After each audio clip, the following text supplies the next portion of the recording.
Poland Węgert Wabratanki. Unfortunately, I can't speak the beautiful Polish language, therefore I continue my speech in English. As its name indicates, Collegium Intermarium, a university with an essential mission, whose opening we are celebrating today, aims to become a defender of the value of not just Poland and the other nations of the Visegrad Group. The new university aspires to the noble goal of creating an academic community that dedicates itself to protecting the Christian conservative principles of the nation that are members of the Three Seas Initiative. It aims to become a bulwark against the human rights fundamentalism and the political correctness that has become rampant in today's Europe.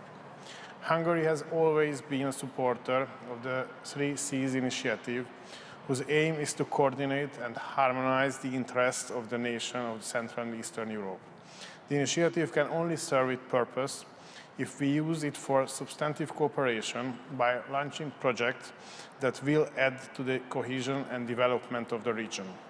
Collegium Intermarium is indeed such a project. The very creation of this university exemplifies conservative dedication and sense of purpose. Our mission is indispensable for the future of Europe, and all attempts to suppress it must be resisted by all conservatives deploying every tool available to us every day and every week. Dialogue is the key to success of Europe's attempts to resolve its crisis. The premise for a success dialogue is identity. That is why we need a voice, also in institutionalized form, which approaches each issue with respect for Europe's history and tradition and does not choose the path of self-abandonment that leads nowhere. The struggle for a Christian conservative renewal of our continent is an intellectual one. We must return to the intellectual foundations that made Europe great. The traditional Christian democratic parties of Western Europe, largely because they were afraid of being stigmatized, bent over backward to adopt the concept of value neutrality espoused by the left liberal camp. This means that they turned away from the spiritual and intellectual foundation that had made them successful in the first place.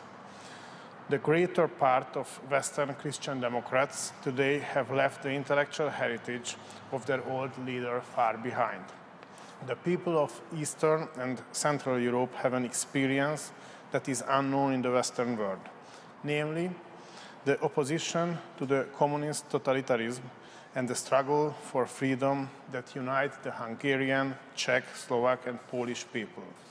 In this diversity, our national particularities need to be abandoned, but having accepted them as a given, we must learn to act in concert. Despite all the effort of Brussels to the contrary, here in Central and Eastern Europe, we continue to believe that an intellectual and spiritual renewal will occur, which will act to protect Christian culture and the European way of life. Best wishes from Hungary to this activity.